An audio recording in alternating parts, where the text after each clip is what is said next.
Hola, mi nombre es Rogelio Arcadio Juárez Fernández y hoy les presentaré un proyecto. Pero primero que nada quiero empezar con una pequeña pregunta. ¿Saben ustedes que la atmósfera está compuesta principalmente por nitrógeno en un 78%, oxígeno en un 21% y otros gases en un 1%?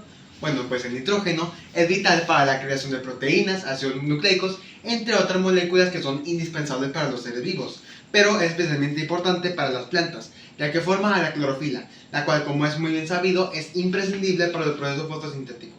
Pero aunque la mayoría del aire que respiramos sea nitrógeno, la mayoría de los seres vivos no podemos acceder a él directamente, ya que debe pasar por un proceso llamado fijación del nitrógeno.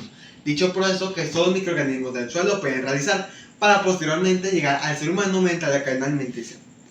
A partir del siglo XX se comenzaron a desarrollar fertilizantes químicos para resolver la crisis alimentaria, a lo que se le llamó Revolución Verde, cosa que hoy en día se ha convertido en una problemática debido al mal uso que se les ha dado a esos fertilizantes, provocando pérdida de biodiversidad, gases de efecto invernadero, deterioro del ecosistema y por lo tanto calentamiento global. Pues el proyecto se llama Aplicación de Consorcios Microorganismos de Montaña para la Agroecología Sostenible. Yo vengo del Colegio Sinaloa, del grado de secundaria, específicamente de segundo grado, y ahora les explicaré más a fondo sobre mi proyecto. La agricultura tradicional, basada en el uso excesivo de insumos químicos, tiene impactos negativos al ecosistema y no sostenible, afectando tanto al medio ambiente como a la sociedad. En contraste, la agroecología entiende que el suelo y su entorno forman parte de un ecosistema donde todos los microorganismos desempeñan funciones vitales para mantener el equilibrio de este. Al prescindir de los tóxicos, se conserva la fertilidad del suelo, mejorando así la calidad de los cultivos, además disminuyendo la contaminación, el calentamiento global y produciendo alimentos libres de los tóxicos para la sociedad. El propósito es demostrar que con la aplicación del consorcio microorganismos de montaña en el cultivo de ajo, se mejora el crecimiento y el vigor de la planta por aumento en la disponibilidad de nutrientes. Y esto lo comprobaremos comparando dos líneas de cultivo, una control y otra con tratamiento, generando así un modelo agroecológico para la agricultura actual. O sea, que este proyecto tiene un enfoque transformador y la apuesta a una agroecología sostenible, aquella que es responsable con el medio ambiente, que es rentable y que es social. Para poder llevar a cabo este proyecto se plantea la siguiente hipótesis. El cultivo de ajo de la línea 2, fertilizado con consorcio microorganismos de montaña, como dije anteriormente, beneficia el desarrollo de las plantas por aumento en la disponibilidad de nutrientes, y eso se refleja en las características físicas, como el grosor del tallo, el número de hojas, la altura de la planta, el espesor de mejor calidad del cultivo, el color del cultivo y el área foliar, que además beneficia a las características físico-químicas del suelo. Este proyecto se llevó a cabo en dos etapas. La primera consistiendo en el cultivo y el monitoreo de las plantas, y la segunda consistiendo en la cosecha, los análisis microbiológicos del suelo y la difusión de este proyecto. Les explicaré sobre la metodología de esta primera etapa. Primero se hizo un consorcio microbiano. Me trasladé a una montaña en la cual recolecté 5 kilogramos de microorganismos que no habían sido alterados por el ser humano, y estos 5 kilogramos los mezclé con otros 5 kilogramos de salvado de trigo y 2 litros de melaza. Y esta mezcla se dejó reposando durante 30 días sin perturbación externa. Posteriormente, preparé 2 líneas de cultivo en un suelo alcalino de Tucuruguay de pH 7.8. Se hicieron 2 líneas. En estas 2 líneas se añadió tierra composteada con presencia de lombriz roja californiana, y además se plantó ajo, de nombre científico Allium sativum, una hortaliza no regional. Ambas líneas eran regadas cada tercer día, y la línea 2 era fertilizada también cada tercer día. La tercera metodología consistió en el monitoreo. Semana a semana se hacían mediciones de longitud de crecimiento en cuanto al tamaño de la planta, el número de hojas y el grosor del tallo, y además las características físico-químicas del suelo, obteniendo muy buenos resultados en esta primera etapa, como podemos ver en estas dos gráficas. En cuanto a longitud de la hoja 3, tenemos que la columna verde, la cual representa el suelo a la línea con tratamiento, es superior a la columna roja, a la cual representa la línea sin tratamiento. La longitud de la hoja 3 es una forma de medir el tamaño del crecimiento de la planta. Por lo tanto, esta tabla significa que el consorcio microbiano está aprovechando los nutrientes que la planta está aprovechando los nutrientes que estamos otorgando mediante los consorcios microbianos. Después, en cuanto al grosor del tallo, nos indica que la planta además es más resistente a las condiciones climáticas y que el bulbo al momento de su cosecha será de mayor tamaño, como veremos posteriormente en la segunda etapa. Ahora tenemos la tabla del número de hojas. El número de hojas nos indica el número de dientes de ajo que tendrá un bulbo. Entonces, al tener más número de hojas significa que mejor calidad será al momento de su cosecha. Y tenemos esta última gráfica, la cual es muy importante. ¿Por qué? Pues porque el área foliar nos indica el tamaño de la hoja. Entonces, al ser de mayor tamaño esta hoja, significa que tiene más células.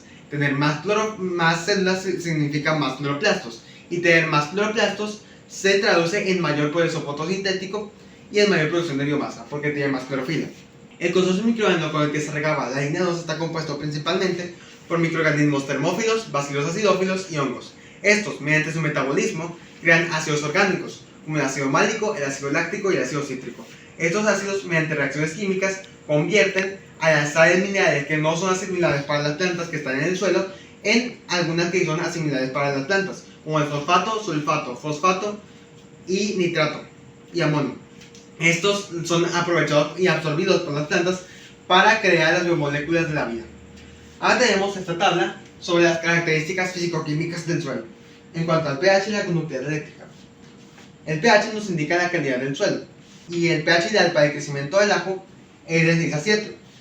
Y entonces nuestro objetivo es bajarlo porque, como mencioné anteriormente, es un tipo de suelo muy alcalino que tiene un pH inicial de 7.8, lo cual se logró. Como podemos ver, pasó de 7.8 a 7.55. Lo mismo podemos ver en cuanto a conductividad eléctrica, que nos indica la biodisponibilidad de nutrientes, la cual pasó de 0.98 a 1.37. Ahora le explicaré brevemente la metodología de la segunda etapa. Se tomaron muestras de ambos suelos y el consorcio microbiano, para que en la segunda metodología,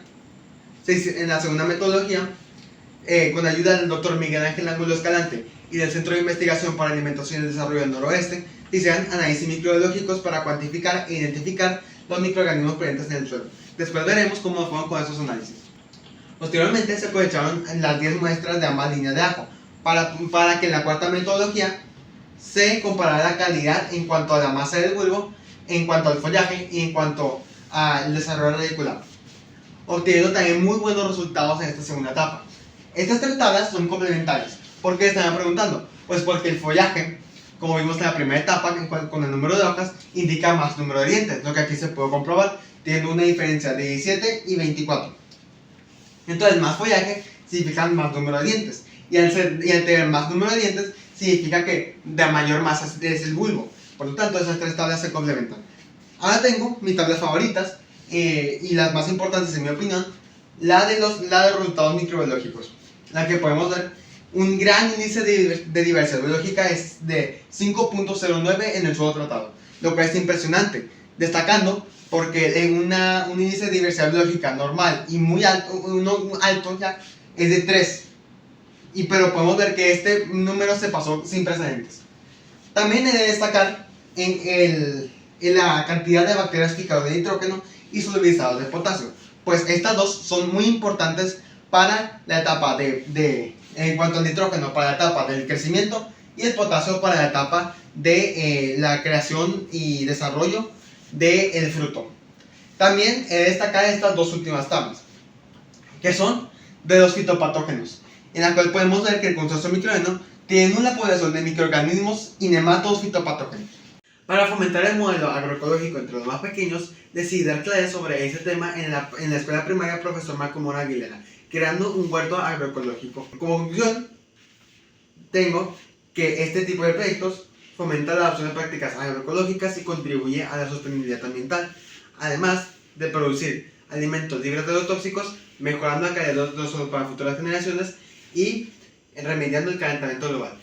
Cabe destacar la trascendencia de este proyecto en el impacto educativo con las clases dadas en la escuela Profesor Marco Mora Aguilera, observando el aprendizaje de interés de niños de cuarto grado de primaria de 9 años al cultivar y cosechar sus propios alimentos entre un huerto agroecológico. Por lo que, aún reconociendo que el cambio de paradigma social-cultural de la agricultura tradicional es un gran reto, podemos empezar desde la difusión e implementación de este tipo de proyectos desde el eslabón más pequeño, o sea, desde las nuevas generaciones, para que estos siembren la semilla del conocimiento a sus futuros hijos y que el suelo se vaya remediando poco a poco. Muchas gracias por la atención.